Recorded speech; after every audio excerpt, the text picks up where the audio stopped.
Je vais vous faire une petite liste d'incidents dans le même genre de ce qui s'est passé à la Courneuve dans le reste de la France. Tout ça s'est passé à peu près sur la même période, c'est-à-dire dans la nuit de samedi à dimanche, à partir de samedi soir, donc le 17 mai. Vous avez eu à Dijon, vers 23h50, par exemple, une fusillade sur un point de deal, 9 coups qui ont été tirés, une balle qui a traversé la jambe d'une des personnes qui étaient présentes sur place. À Béthune, 20h30, un bus qui a été visé par des tirs d'armes à plomb. À 23h20, à Nantes, vous avez des policiers qui ont été attaqués dans le Curer de Malakoff, c'est un quartier de reconquête républicaine, alors qu'il contrôlait un scooter. À Rouen, à 21h20, vous avez un homme qui a sorti un couteau devant la cathédrale. À Marseille, vers 23h, vous avez un règlement de compte. Il y a eu des coups de feu qui ont été tirés dans le 14e arrondissement. Dans le quartier Pisevin, à Nîmes, vers minuit. Donc tout ça, c'est toujours dans la même journée. Des tirs qui ont été tirés sur la voie publique. À Toulouse, vers 5h du matin, un homme qui a été blessé par balle, notamment là encore sur un règlement de compte. Grenoble, pareil. Une personne qui s'est présentée à l'hôpital alors qu'elle avait été blessée par balle.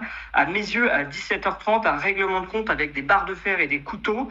À Gradignan, à 20h, un accident de la route qui s'est transformé en règlement de compte puisqu'il y a un des automobilistes qui a sorti un pistolet qui a tiré 6 coups de feu. Vous avez aussi à Périgny, vers 22h, où on a trouvé un homme attaché à des palettes dans son jardin avec son pavillon brûlé, et lui aussi avait été brûlé, carbonisé. Carbeil-Essonnes, vers 22h, des policiers ont été attaqués alors qu'ils contrôlaient quelqu'un sur un point de stup. Vous avez encore le Mets-sur-Seine, où un homme a été agressé à coups de marteau par 3 autres. Il a eu un traumatisme crânien.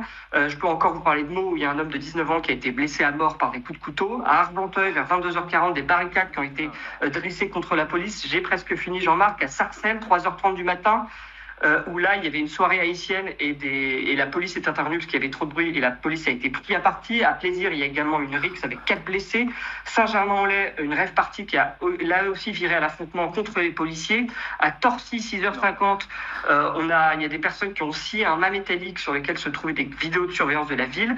À Châlons-en-Champagne, un homme a blessé au couteau un autre homme qui était son colocataire algérien. Et à Clermont-Ferrand, à 7h55, je finis par ça, on a découvert un homme carbonisé avec un couteau planté dans le crâne.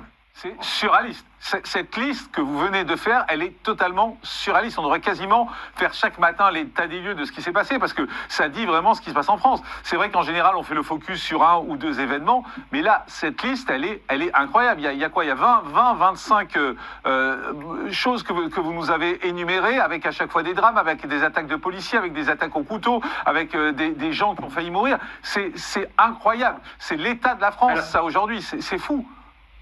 Jean-Marc, alors cette liste, elle n'est pas exhaustive. C'est ça que là, je ne vous parle que des événements marquants, c'est-à-dire des événements qui sont remontés vraiment à la direction de la police et qui sont signalés comme des faits marquants. Mais il y a évidemment plein d'autres faits qui passent entre les mailles de ce genre de signalements qui sont faits.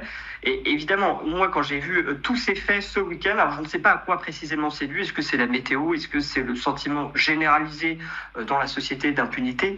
Mais en tous les cas, c'est vrai que ce week-end, il y a eu particulièrement de violences qui ont été commises, et notamment, comme vous le voyez, des rixes, des affrontements, notamment envers les forces de l'ordre, entre bandes, ou des règlements de compte qui ont eu lieu. Merci beaucoup, Amaury Bucco, et puis merci pour cette liste. Alors franchement, je trouve ça, on n'a presque plus rien à dire derrière, parce que tout est dit sur la situation en France aujourd'hui, avec cette liste qui passe sous le tapis à chaque fois, dont personne ne parle. Et merci beaucoup à vous, Amaury, de nous l'avoir faite. Andréa Cotard, elle est effarante, cette liste qui vient d'être faite. C'est ce que j'ai dit, M. Bucco.